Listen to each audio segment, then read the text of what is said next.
welcome back, you guys. My name is Justin Robinson, and this is the Art School Graduate Podcast. Today, I am blessed to have George on my podcast. Some of you guys don't know him, but you definitely have seen his work. It's iconic, and I'm so happy that you're here with us today, brother, man. Thank you, George. How you doing? Man, thank you. Thank you for having me, man. Better known as A Tribe Called Hip Hop. Yes. That's what people know me on as online. But yeah, I'm George. Last name is Gabriel. It's good to meet you guys for the first time. Yes. So, man, let's jump into it. Photography, videography, that is your bread and butter. You are excellent at it. How did you get attached to this? Yeah, first, thanks for the compliment. I kind of started photography, I guess, in high school.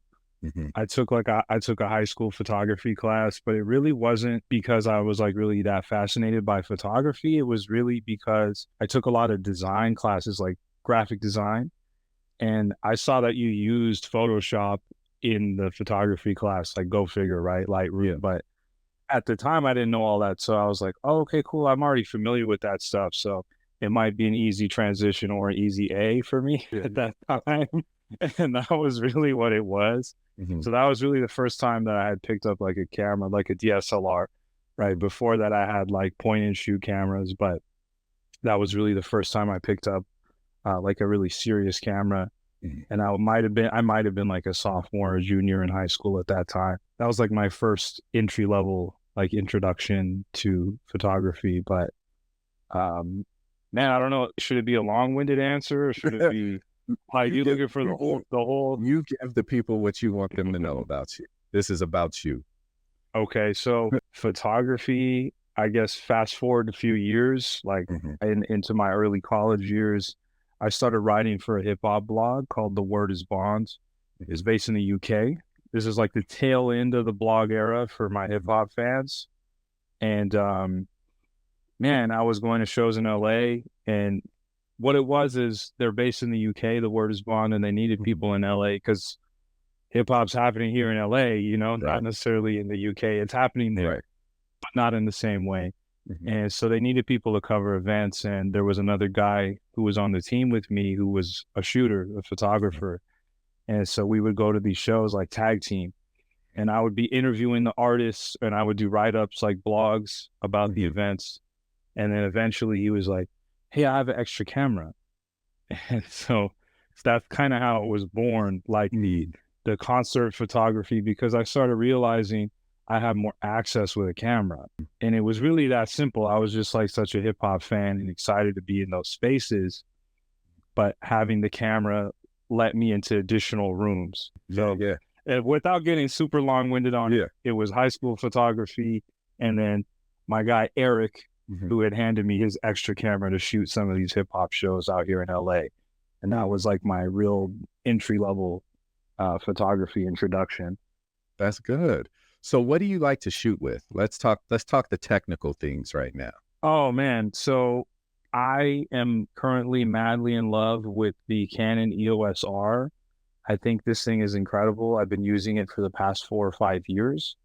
4 years. It's been a little minute. If you've seen any of the pictures or videos that we've put out, me and Power 106, everything's on those Canons. So absolutely adore those. So have you tried any other camera, or is it just you've just fell in love with that? Because I'm the same way. Like, it took me so long to get rid of my Canon and go into Sony, and now I've had my Sony for so long, and now I'm going into Fuji. So now I'm like, I'm there with it. So are you kind of like that, or are you just loyal to the soil? I might be loyal to the soil. Like, as I think about it, my point and shoot cameras were Canon. And in high school they were Nikon, but the one that Eric let me borrow was Canon as well. And then I had a Canon 7DD back in the day that I just ran through. That thing has seen some hip hop, man. Yeah, 7DD has seen some hip hop. But currently the setup is the Canon EOS R. I haven't moved on to the newer units that they have, but I see them and I'm always itching to get one. I'm like, I might need one of those.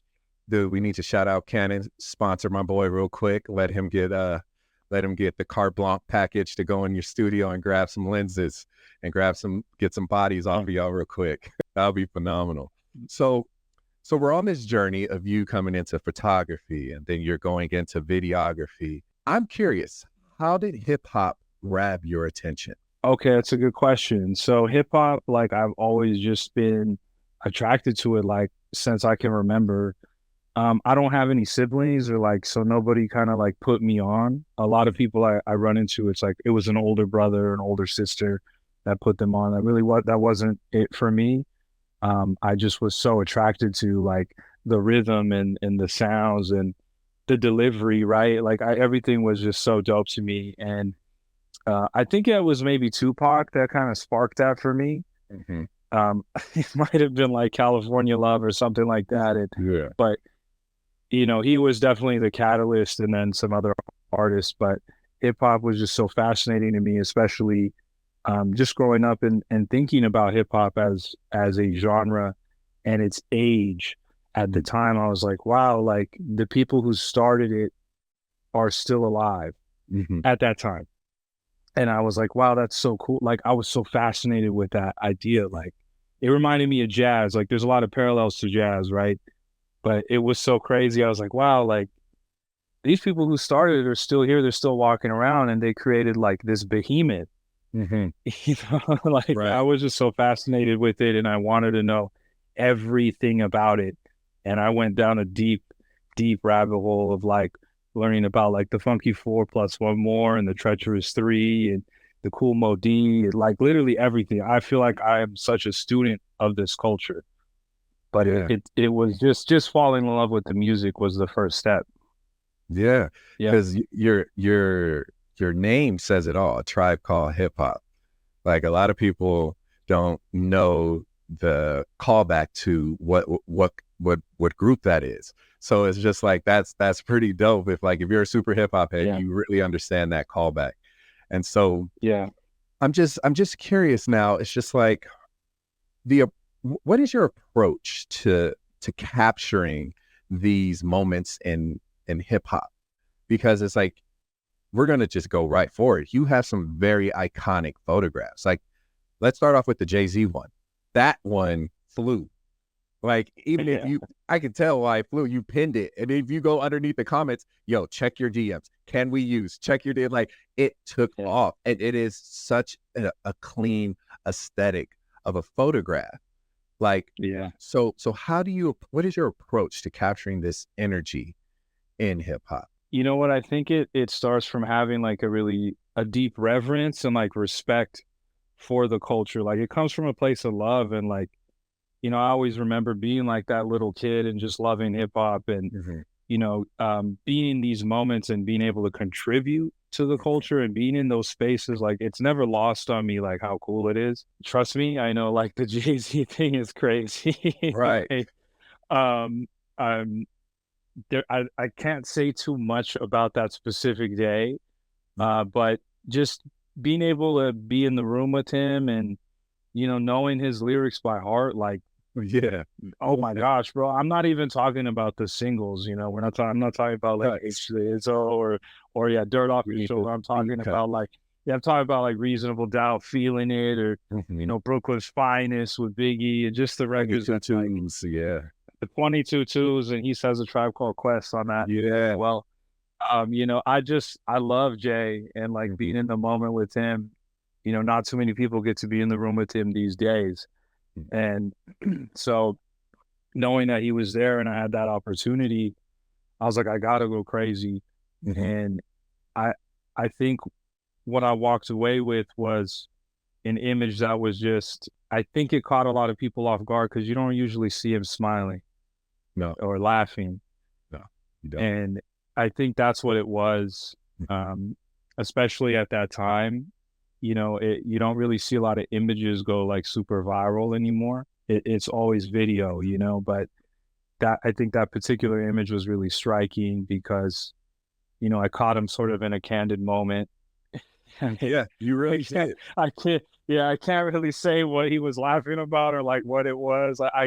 You know, but you just you had to be there to experience it. Yeah, you had to be there. And my goal in that moment was really to just capture his essence and that aura, you know. I mean, he's one of the GOATs. Yeah, definitely. And I mean, come on, you know, and it did what it was supposed to do, you know, it really did what it was supposed to do. So, I mean, shout out to everybody that made that moment happen. The whole Benny the Butcher and Black Soprano family, Kat, Tony, Jake. Shout out to everybody that was a part of that day. But we walked away with a crazy, legendary Jay-Z picture. You really did. And you know what else is dope, bro? You got some nods from some really like goats in the game for photography. Even his own photographer, Kodak Lens, shouted you out and was like giving you love. And even Armin shouted you out and gave you love too. And if you guys don't know these people, just look them up. They have shot many, like Kodak Lens, for example, has shot many classic hip hop pieces. Armin, he is literally paving the way for the newer generation to have their version in time right now. And so I just want to tell you, George, man, you are in great company when you are taking these pictures, man. That it's just dope to see it. Super fanning out right now. That is super dope, man. Yeah, man. Shout out to Armin too. He's a cool dude. Every time I see him, it's always love. And I remember, you know, not to get too behind the scenes or whatever, I remember him hitting me up about that Kendrick show. And he was like, yo, does you have access to this, or you know somebody who does, because I want to shoot it. And you know, it was beautiful to watch it on. I was watching it on Amazon. Me too. So it was beautiful to see him, you know, from my DMs of a week or two prior, like on stage and making the shot happen, and then seeing his photo on the billboard and everywhere. Like, so shout out to him. And of course, shout out to Kodak that you mentioned. I mean, he's like one of the absolute GOATs of this photography stuff. And he is a tremendous inspiration. He really is. I got to tell him that, which was really cool. But shout out to him for real. So since we're talking about inspirations, what inspires you to just keep going? What is that drives you? Because it's like growing up, the vibe, the source, that's where we saw these iconic hip hop pieces. Now we don't have those pieces anymore. So it kind of, like you said, people don't get excited by the photographs anymore. So what is it that drives you and still inspires you to create and get these pictures? I think that's a really great question, because I think for me, what it is I really want to document the culture, and I get really excited about artists that I'm excited about. So it's not always the modern contemporary artists that move me. So a lot of times it's, you know, like I have Slick Rick behind me. Yeah. And I love Slick Rick, and I had the pleasure of meeting him and taking some photos of him. And they're like some of my all-time favorite images that I've ever taken. But it's people in that vein of like, you know, the Slick Ricks or the Jay-Z's or the Commons, you know, people like that I really love. People like that I really love, that I want to document and capture. And I think they deserve that light and that love. And that's kind of what drives me still is, you know, am I able to get somebody dope or that's dope to me? And then can I highlight them in a way that, you know, they deserve to be highlighted in, if that makes sense. Right. I get so excited when it's an OG, like more than you might expect. Yeah. I get really, really excited. You know, for reference, I work at a radio station, and there's a lot of people that come up to the radio station. So sometimes it's the contemporary, the new artists, but sometimes we get the old school artists, and like I'm in my bag when they show up. I got the vinyls. I'm like, I need autographs. I need everything. And then at the end, we're going to do a shoot, and I'm going to get some really cool images as well. It's just what drives me is to continue to contribute to the culture, to continue to add something. You know, I never wanted to be in it just to say I was in it, but I wanted to be in it to say like I left my mark, right? And I can leave my mark by having some really dope images. Yeah, that would be the ultimate thing. And I think you're right on your way to it, brother, man. I think that's so incredible. So when it comes to actually like shooting these artists, have you what is some of the most challenging things? Like, what are the things you've run into that you've considered challenging, or that you've considered like an obstacle that you've had to overcome because it's like either a time crunch or it's just, battery's about to die. The lighting isn't perfect. What are some of your challenges you've had to work through? Oh man, you know what? I would say timing is always an issue. But more so than you might expect is sometimes the team can be problematic. Mhm. Like the artist manager, the label rep, and that's no disrespect to anybody. They're doing their jobs and they got to get these superstars, in and out, and they got to meet their schedules. I totally get it, but I think sometimes they get in the way because I have a vision or I have an idea of something Mhm. that'll be dope, and maybe the artist might even be on board with it, and then they're like, yeah, let's do it, and then somebody who's not in the conversation at all comes in and is like, oh, we don't have time for that. We got to go. Like, Yeah. we got to be down the street, or we got to go across the city, or I'm like, I totally get it. I never want to step on anybody's toes in those moments, but there's been more than enough times like that where I've missed out on shooting somebody that I was really excited to shoot Mhm. because of time crunch. Not necessarily batteries or poor lighting, because Mhm. poor lighting I can work with, I can adjust on the fly. And if for some reason I can't do it in that moment, I can do it in post in Lightroom and I can make that image be where it's supposed to be. But Mhm. the on the equipment side, I'm Ready. locked in. I've Gotcha. never had like a dead battery. That's never ever happened. But yeah, Okay. those are some of the. It's mostly a time thing, or people maybe not understanding what we're trying to accomplish in that moment. Because I do it really fast. I'm Gotcha. really fast. So I know this is probably for the photography nerds. How do you shoot, RAW or JPEG?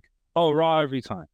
Excellent. Raw every. Excellent. I do not shoot in JPEG at all. If I could do it on my phone in Mhm. RAW and it wouldn't take up so much space, I would probably do it RAW on my phone as Mhm. well, just for the culture.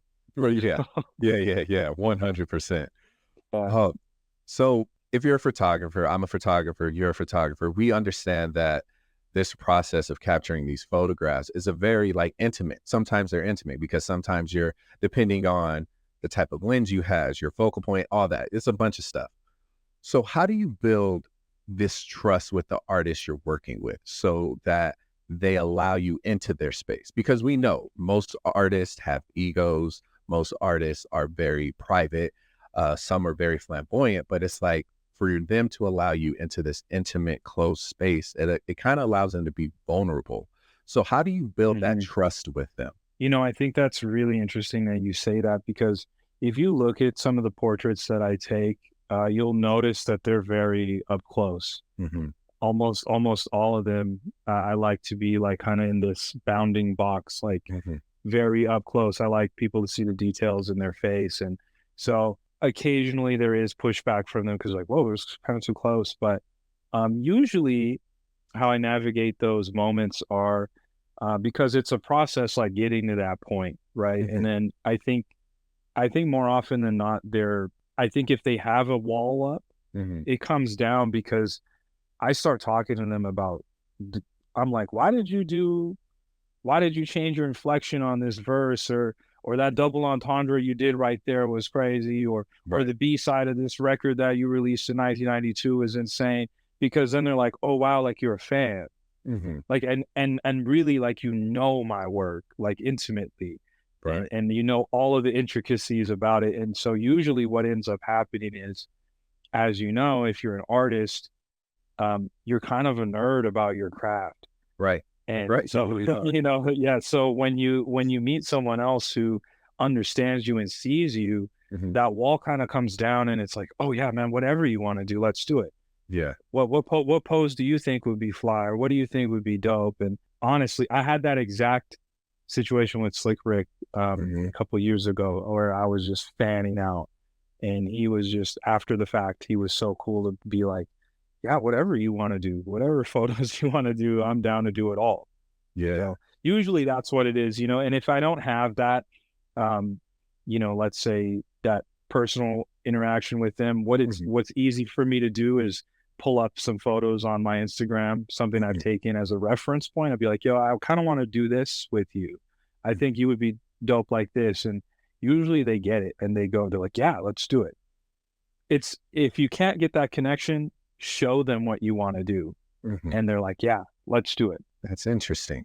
So you're showing them what you can do to break down that wall, pretty much, to allow them to see, like, this is an art, this is a craft. This isn't like I'm gonna take this picture and send it out to publications. This is something I take seriously, pretty much. Oh yeah. That's dope. So since we're still in this intimate phase of like photography and creating, how do you see photography contributing to the broader conversation of hip hop? Because it's like we were talking before about like some of the bigger names, like the Manions and the he just passed away. Is it Chi? Yeah, Chi. Yeah, Chi or Chai. Chai. Yeah, so those dudes. I know what you're talking about. You know who I'm talking about. They were the tastemakers for hip hop. So it's like, how do you see like photography continuing that broader conversation of hip hop and its impact on society? You know what's interesting about some of those guys, like the Jonathan Mannions and the one that passed away that you mentioned, they have some of the most insane, like striking images like you'll ever see in the hip hop space, especially Jonathan. I think of the DMX album cover where he's like dripping in blood. Yeah. It's like, oh my God, absolutely insane photography.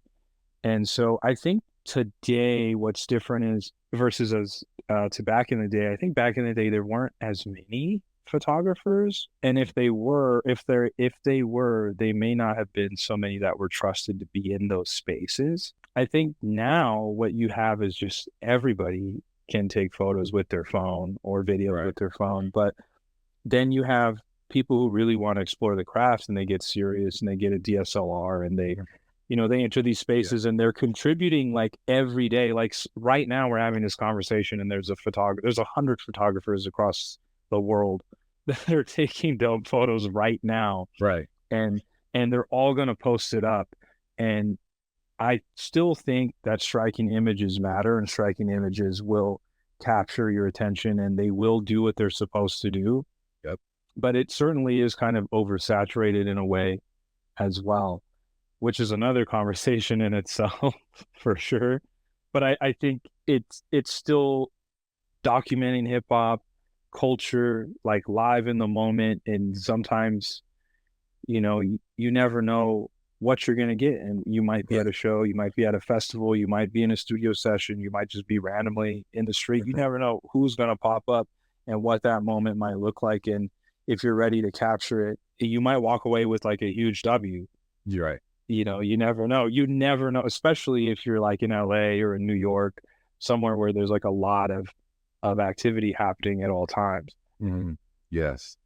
So with a lot of activity happening all the time, take a moment and reflect. Can you share a particular moment where you captured like the perfect essence of an artist?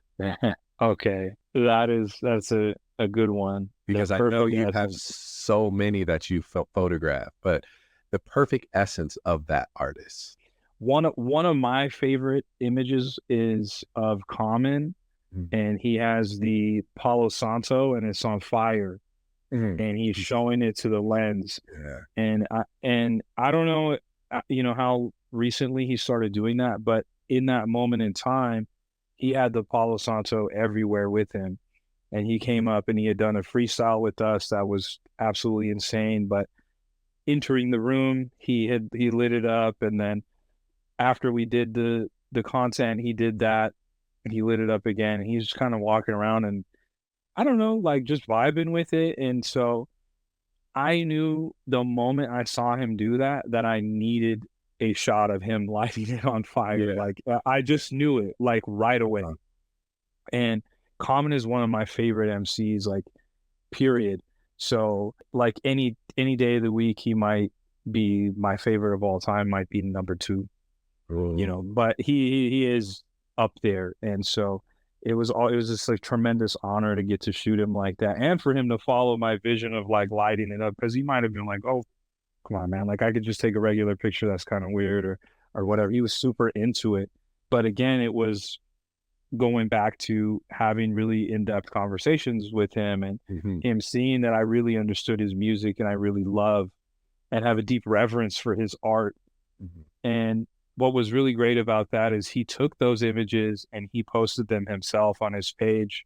And he had said something to the effect of like, doing hip hop is one of my favorite things when I'm at Power 106, but it was even more special with the Tribe Called Hip Hop, like taking these dope photos of me, which was so nice of him.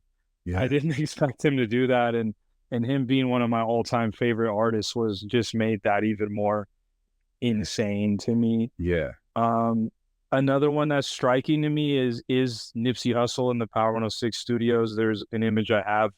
You kind of have to scroll on my page to find it, but he's grabbing the microphone, and we had spent almost the entire day with him that day. He was on a press run, Mm-hmm. and at the time he had that record that was produced by Hit Boy, and he had Roddy Ricch on it. Mm-hmm. It was the one they won a Grammy for. Right now, Yeah. for some reason, I'm blanking on it, but he had spent like all day with us. He was there super early in the morning, and he did drops. He did station drops. Then he left, and he came back at nighttime. Mm-hmm. And I actually took that image in the morning, Oh, wow. and I just loved how he came into the room. And I had met him before several times, but he made sure that it didn't matter who you were. Like, Mm-hmm. you could be an intern, you could be a janitor, you could be anything. He was walking into the room and he was introducing himself to every single person in the room, looking them in the eye, shaking their hand, and then he would sit down and do what he was there to do. And at that time, I was like, man, like, shout out to Nipsey. Like, let me take some cool photos of him. I only took a handful that day too, but um, I really loved that image. It was striking to me. He looked, just very stoic the way that he is, and Yeah. I loved that moment, and I was like, man, let me just capture it. Let's Yeah. see. I did ask him. I didn't just like run up with the camera. I was like, hey man, like, can I flick you up? And he was into it. So, Mm. you know, those are just a couple. I definitely have some more, but Common is maybe the first one that I can immediately think of, and then that Mm. Nipsey one is also pretty striking. Mm. But I have a ton on my page, so if anybody that's listening or watching, go check out the IG page, and you'll see a ton of cool photos. So, speaking of the photos on your page, you seem to lean towards a more polished style, even though hip hop is very gritty. Do you feel the polished style elevates it, or do you think it is just your take on photography? And that's a really interesting question. I think it's a little bit of both, man. I think that I have a really deep appreciation for hip hop culture, and Mhm. anytime I'm in these rooms, like, it's not lost on me, and it's never not exciting to me. Mhm. And so I always want to go in with like the best foot forward and try and get an end product that's really dope. And obviously, the images on their own are pretty good, but I like to stylize them a little bit more and maybe give them that polish in post. Mhm. And once we're in there, it's like, yeah, how can I make this look a little more defined, or how can I have this edit fit the mood of what was happening? Mhm. And I think it's a little bit of both, to be honest, because yeah, it is at its core like a grimy raw culture, but Yeah. I think if you come to my page and you see my images, you're seeing it the way I see it. Let's put it that way, if that makes sense. Yeah. Totally. Totally. Yeah. So, do you prefer, one of the thoughts I had when I was looking at your stuff is like, do you prefer planning your shoots or just letting them unfold naturally? Like, what kind of preparation do you go into for that? Or if there's any? No, there's definitely, I would say they're probably all planned. Very few of my photos are unplanned. Mhm. Um, there's always like a thought process that's going on of like, okay, if I'm going to get this image, or I'm going to get the 2 minutes, 3 minutes with this artist, what am I going to ask for? What am I going to want the pose to be? Or, whatever fits their style, of course, whatever makes sense in the moment. I don't think there's that many moments that are truly unplanned. Maybe the Jay-Z picture I took a few years ago was sort of unplanned, but that was a candid moment. And there are posed images from that day of him hanging out with Benny the Butcher, and it's very much like buttoned up and but the image I chose to run with on my page was him in a candid moment. But maybe 9 times out of 10 they're planned for me. I kind of know going in, like, okay, so and so is going to be here, or I'm going to have 2 minutes with so and so. Let me think about what would be cool to get with them. And then once we're in that moment, I'm kind of directing, like, yo, it would be dope if if I got a profile image of you. Not just like this. Like, I want you to do the pose, and I want you to look at the lens. And it is directed, because more often than not, if you tell somebody, hey, let me take a picture of you, they're not going to go, okay, let me turn to my side, like, give you a profile. Yeah, they're just like that. Yeah. So when I do get that, then that's what I really direct them. I'm like, if they have jewelry on, I'm like, oh, well, let's highlight the jewelry. If they have a ring on, let's highlight the ring, or whatever it is. I look at what they got going on, because you're not putting pieces on your body that you don't care about, you're not excited about. Right. Especially a lot of the rappers I'm interacting with, they have this ridiculous jewelry on. So I'm like, yeah, let's highlight the chains, like, show me it, do this, or put your hand under it, or whatever. And so it is almost always planned, I think is the short answer. No, that's good. But yeah, it's planned, and you have to have a direction, because like you said, if you tell somebody I'm going to take a picture, they just kind of do this, and that's cool, but it's also kind of boring and uninteresting, and can lead to a lot of flat images as well. So if you have a vision, especially for up and coming photographers, if you have a vision or something that you think is cool, speak up. Say it. And you might be really happy with what you get. Yeah. So let's pivot. Let's talk about these iconic freestyles, the LA Leakers freestyles. Listen, I'm a hip hop head. I had the older brother that played everything. My first CD ever was Biggie's Ready to Die, right? Classic. So that was my first introduction into it. But freestyles have always just magnetized me. Like, I fell in love with them. So how is it for you to capture some of these just prolific speakers? I'm not even going to say some may be written, some may not, but I know when their delivery, is just on point. So how is that for you? What is it like being behind the camera, visually seeing these guys go for it? I think a great example is if you go to our YouTube page and you see the videos, any of the freestyles, you always see me in the comments. And I make sure I let people know, like, hey, this was so dope doing X, Y, and Z with whoever it was because of this, and this. And because, like, I really have a deep appreciation for it. And, also at the end of the day, like, these rappers get paid for their verses and for their time. So when they come up and they do these with us, it's like extra special to give exclusives away or freestyles away, however you want to frame it. For them to give these away to us, it's really special and not lost on anybody in the room. Right. And it's even more special because of the platform that we've built and the level of MCs that have come through and the deliveries and that they've put in. Everybody comes in and like, the bar's up here and everybody wants to hit the bar. So and surpass the bar, not just meet the bar. Everybody wants to go crazy when they come up. So every single one that we do is exciting.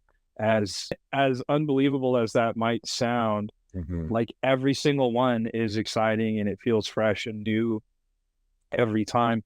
You're not always going to have, like, the most decorated MC in front of you. And I love when we have those moments. We've never had Black Thought, but I love like the black, like Funk Flex moment or whoever it is. But, sometimes you get people you don't know and they come up and they really, like, just shut it down. A great example was Simba. Shout out to Simba. Yeah. He came in the middle of the pandemic and man, he tore that down like He so rapped bad. his ass off. I'm sorry, he And did. yeah, he did. And we all knew it. The moment it was happening, we were like, oh man, this is going to be one of those ones. And so, you know, sometimes you get artists that you're not super familiar with and they come in and they, you know, they show you like what they're made of. And at the end of the day, like the sword is sharpening the next sword. Everybody's coming up and they want to top the last guy. And it, you know, so for me, being able to capture those moments, I really can't describe, you know, how meaningful it is for me because I grew up as such a fan of hip hop Right. and going, you know, going on YouTube back in the day and seeing those videos myself as a fan, like seeing the Flex ones or seeing the Sways, the Five Finger of Death, Yeah. and then being able to do it to direct these and to shoot them and to edit them and to publish them out into the world, like it's so awesome and exciting for me. And I really love just seeing the fans' reaction.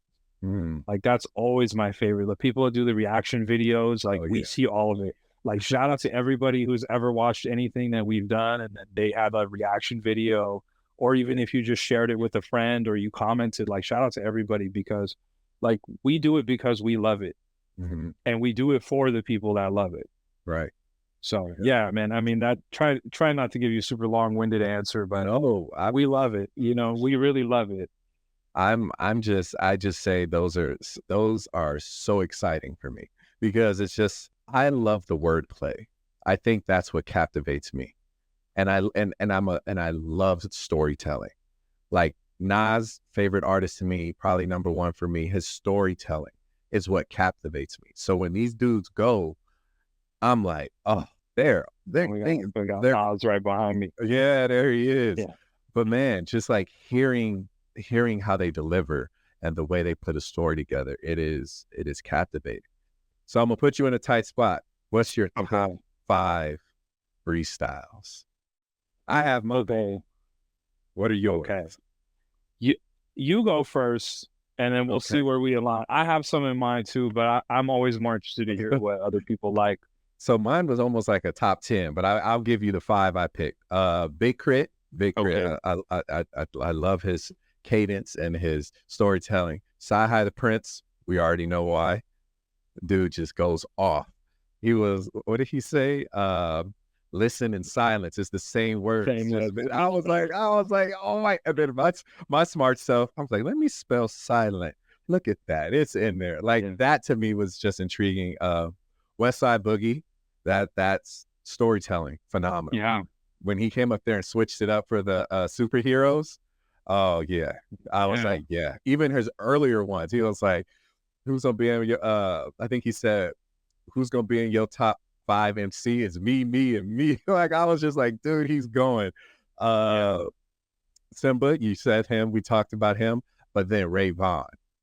That I listened to that probably about 10 times in a row because it was the pain mixed in with the authority he gave. It made you feel, he was like, do you know what it's like to have to watch somebody eat and you starve?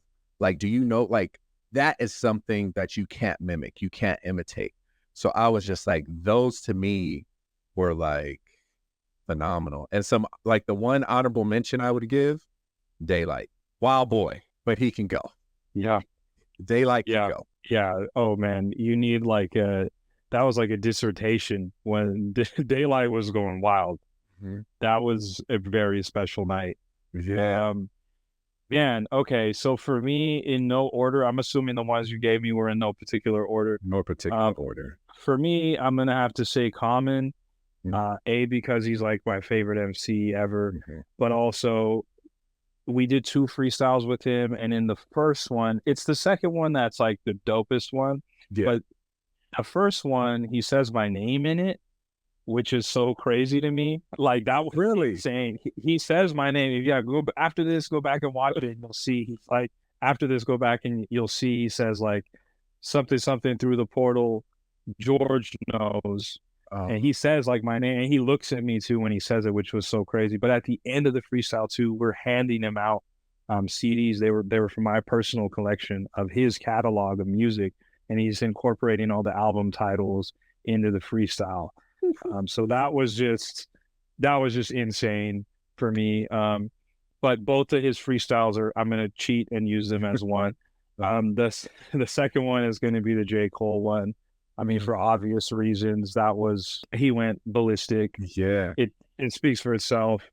The Sci-Hi one, the most recent one that he did with us, he had wrapped up it's 2 beats, but particularly I love that he did the Young Jeezy Go Crazy. Yeah. I just loved everything he was saying about that. And I remember I told my girl after we filmed it that night, I called her, I was like, that was one of the best freestyles like we've ever done. That was incredible. Like, to this day, I go onto the YouTube page and I play it. I have all the audio and stuff, like I can listen to it, but like I want to see it. So I go and I play the video on YouTube. You know, we've done so many. I'm gonna have to throw King Los in there. The King Los freestyle was insane, and he had the green juice too. Yes.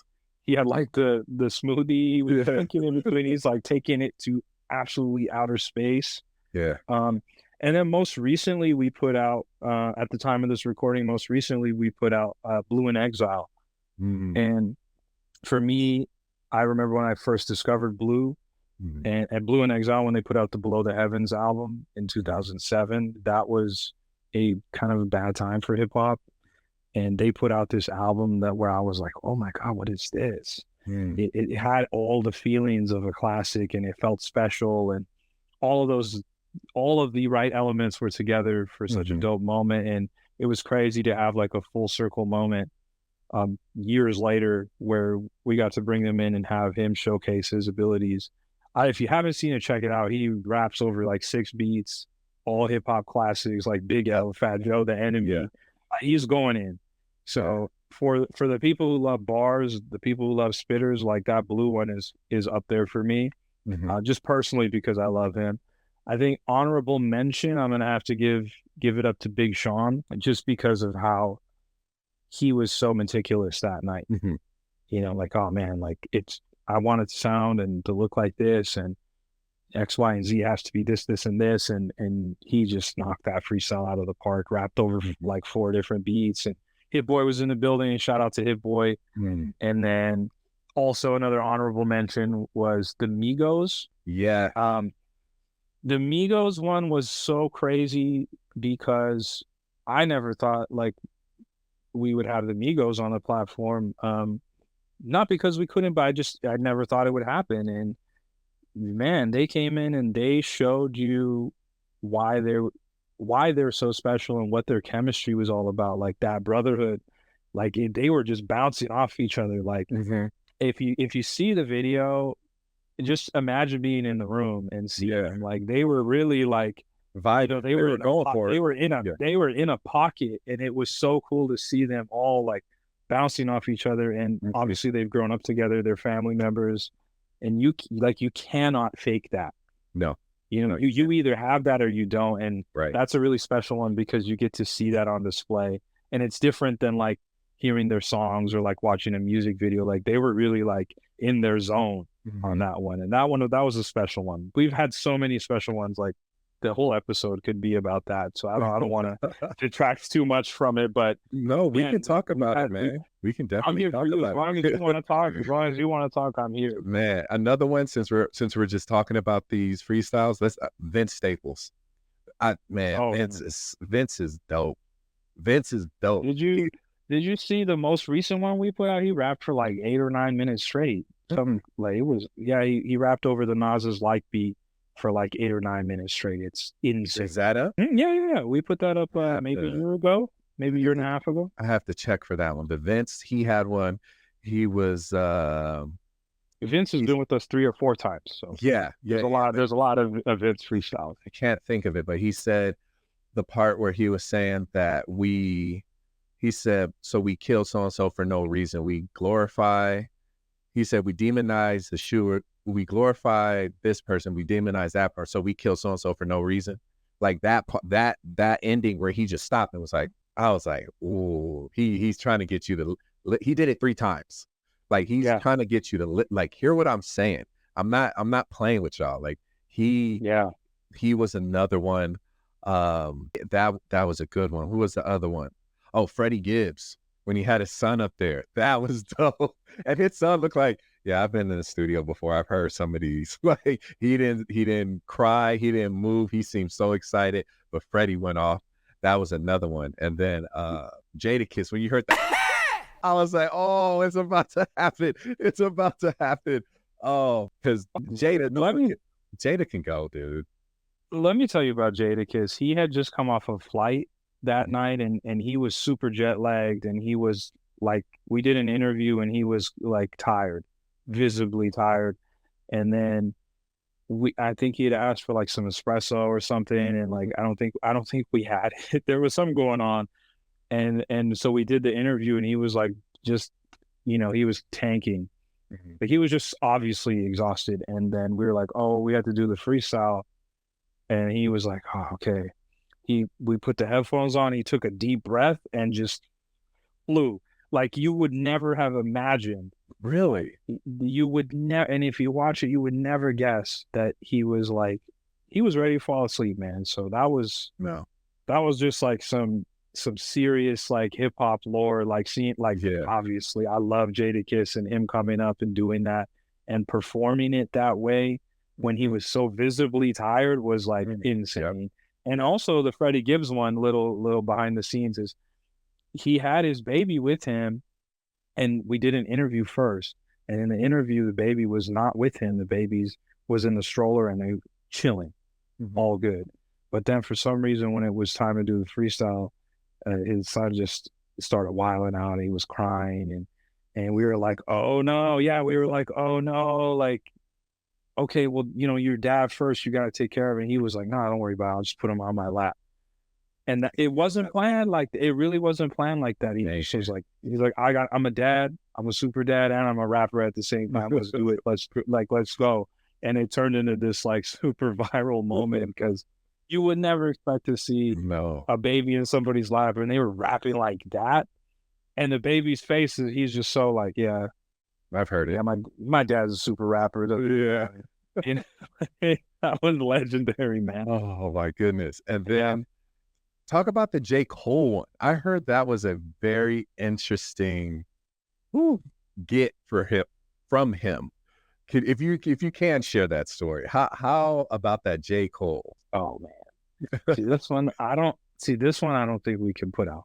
I can't talk about this one on the record, but I'll tell you about it, just you and me.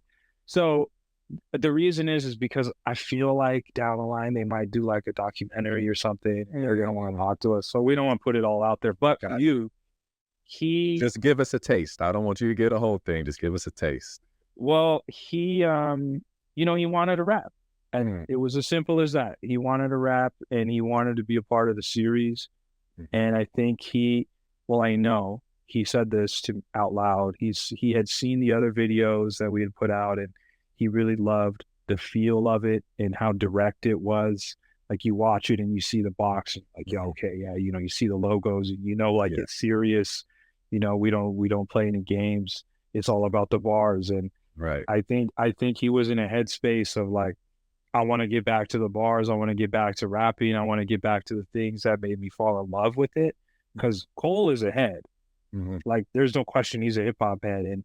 And so, there's like a picture of his childhood room or his teenage room, and he's got like the Black Star poster on there, Mohsen Kweli. Like, he's a head. And I think he was just in that zone, and he wanted to rap. And man, he sat down, and I mean, he took off.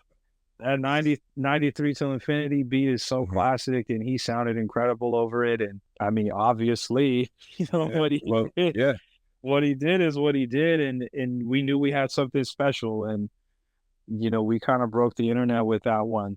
And that was it was right before the fall off, right? It was right before the album. He kind of put us into the rollout in a way. And so, and he put it out like the day before the album or 2 days before the album dropped, I forget. But we actually ended up putting out the freestyle on my birthday. It wasn't like planned that way, but that's when he wanted to go. We were on his timeline, so that's when he wanted to go, and it just so happened to be my birthday, and that was like a crazy way to celebrate my birthday. Yeah, I mean, oh my gosh, man. Like the response to that video was like explosive. Mm-hmm. Everybody posted it. Everybody was sharing it. Yeah. We ended up trending on YouTube #1. Like we were the #1 video globally for like a couple days. Because he hadn't put anything out like this It had for been a a while. long time. It had been a Because long time. I It might think have been like 8 years or so. I was just about to say that. If not a decade, if not a decade. Yeah. Because obviously, from the last time he had done one to up until that moment in time, he kind of elevated to a space like where he didn't need to do those types of things anymore, Right. like the radio freestyles or the promo runs Mm-hmm. or he's up in the atmosphere. He doesn't need it. Yeah. And so I like I said, I think he just was in a space of like wanting to rap. Right. I think he just was like, man, I see all of my peers and all my contemporaries going over there and going everywhere, not just with us, but everywhere, and seeing them go crazy. And I want to participate too. Yeah. Hip hop is competitive, at the end of the day. So I think he was just in that bag, and the album that followed the freestyle, like he's in that zone. There's a record on there, Applying Pressure. I play all the time. Yep. And that is that energy. Like I want to get barred up and I'm in your face, and Yep. it was incredible. Like everything about that freestyle was special. Yeah. Truly special moment. And shout out to Dreamville and J. Cole and everybody that was involved with that, because that was a legendary moment. Like we stamped it with that one. That was like we were official. Yeah, we were really official when we put that J. Cole freestyle out. Yeah, man. There's one if you hadn't been paying attention to what we were doing up until that point, like you were forced to pay attention to us after that. 100%. Yeah. 100%. There's one person I want you guys to get to come down there. Right now he's on my radar. You probably heard him. Toby Nwigwe. Oh yeah. Yeah, I'm a big fan of Toby.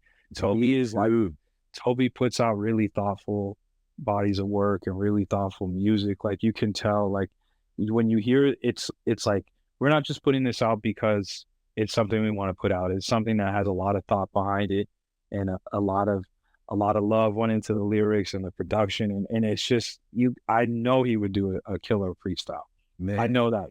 I really, we're on the same page. We're here with that because I was just like, I saw him on Sway and he just eats, and I was just like, dang, if he ever gets a chance to come over and get this, I was like, this is gonna be epic. Like he's one of my top right now, because it's just me being an artist, like being taught what art is and understanding it. I've learned to appreciate, and so I'm looking at work now through a different lens of kind of like a fine art perspective, right? Yeah. And so when I see Toby's work, I'm very much like, oh, he's painting this for us. Like he wants us on this journey. He's like, you might not get a banger or a single off this album, but if you listen to each track right now, I think he's doing his Sunday drops. I believe it's every Sunday he's doing his drops. I'm like, ooh, like I'm that has me intrigued now. I'm totally on board with that right now.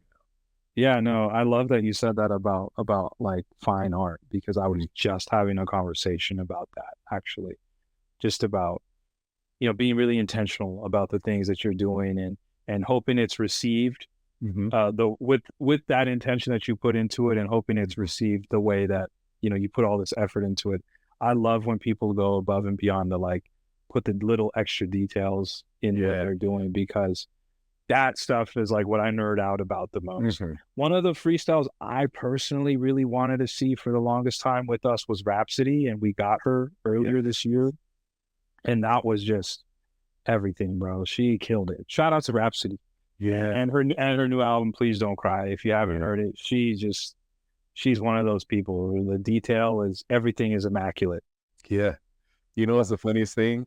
My wife will tell you. On my music preview in a year, you know how they do it every year?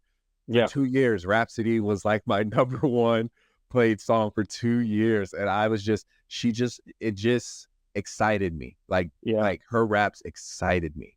And also her storytelling excited me. So big ups to Rhapsody, dude. She's dynamic. She's one of the best. Yeah. Yeah. By far. So George, before I let you go off of this, man, I feel like we can go probably for hours talking hip hop and top 5 MCs and all that. But before, we might have to bring you back. We're going to definitely have to bring you back so we can just talk hip hop with you, brother, man. But anytime. But I want to ask you this. What do you want a tribe called hip hop, AKA George? What do you want your legacy to be once it's all said and done? How do you want to be remembered? What is your lasting mark? Like, what is it for you that you want to be like, this is how I want to go out and this is how I want people to remember me? I think when I think about what that legacy is or how I want people to remember the things that I've done, I want them to think, wow, that guy really was for the culture. That guy was culture first and foremost, and he oozed it in everything that he did. Like, it was just so unapologetically hip hop. Mm-hmm. And it was in your face at all times. And Mm-hmm. it never was anything on the periphery, no distractions. It's just all hip hop all the time. And that's really what I want. I feel like if I were to walk away from the game right now today, the things that I've done are like already cemented. You know, obviously I'm not the one that's in the chair and the microphone in front of me, and I'm not the one rapping. I'm not the J. Cole's, the Sci-Highs, the Jada Kiss, whoever, but I'm the one who's capturing those moments. And a lot of those guys who did that back in the day, you know, we kind of don't know anything about them or who they were, but like their legacy is stamped in that way.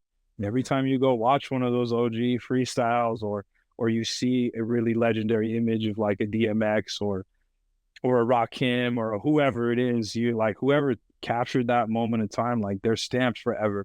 Yeah. So as long as like I could say I've done things that are stamped in that way, then I'm good and I'm happy, because at the end of the day, I was just a kid who loved hip hop and I wanted to contribute so badly to it. Yeah. And I feel like I've been able to contribute and then some, and I'm still going. I'm not even anywhere where I want to be yet. So I still feel like I'm in the beginning phases. So, you know, hopefully when it's all said and done, people will be like, damn, that guy was really hip hop. Like he really loved it, like through and through. Right. So what is this last little tidbit? What do you have to tell somebody, the younger generation coming up behind you? There's that one kid that's like, I am diehard hip hop. I want to get to a Tribe Called Hip Hop's level. What is your advice for them? My advice to the upcoming generation is, if you love something and you're really passionate about it, and this is really for anything, but if we're talking about photography or videography or being in the space, the hip hop space, you know, be so in love with it, be so passionate about hip hop and your craft, because it is kind of really saturated right now. So it's important. Like there's always going to be a shooter, a videographer, photographer who might be technically better than you are, you know, and that's all good, but you can still contribute and you can be the best that you know you can be by going all out and focusing in and honing your craft. So when you are in those rooms and there's a Jay-Z across from you and you have that one opportunity to do it, you can seize that moment and walk away with something that's really special and that'll resonate with people. So my advice is love what you do, be really focused on it, and be super professional. Don't be the guy, if you're a shooter, don't be the guy who forgets his lens at home. Don't be the guy who shows up with a battery that's not charged and now you're out of luck. Be the guy who's over prepared. Be the guy or girl who's over prepared, because you never know what room you might be in or who might walk in and what opportunity you might be able to capture. And if you aren't prepared and your battery's dead, and what do you do if Jay-Z and Beyonce walk right past you and you don't get that shot? You're going to be sick. You're going to be so mad. So practice being over prepared. And I would really recommend to all of the younger photographers and videographers, like, go shoot your family and friends and approach it with the same seriousness and attitude that you would if you had the biggest career opportunity in the world. Practice in those moments. So practice with the low stakes moments, so that when a high stakes moment comes, it's out of here. You knock it out of the park. Yeah. So that's my best advice, is be over prepared and practice and take everything serious. and be super professional. Nobody wants to work with somebody who's not professional. Right. That's very true. Yeah. Well, you guys, thank you for listening. My name is Justin Robinson. My guest is A Tribe Called Hip Hop, aka George, and this is the Art School Graduates Podcast. We'll catch y'all later. Peace.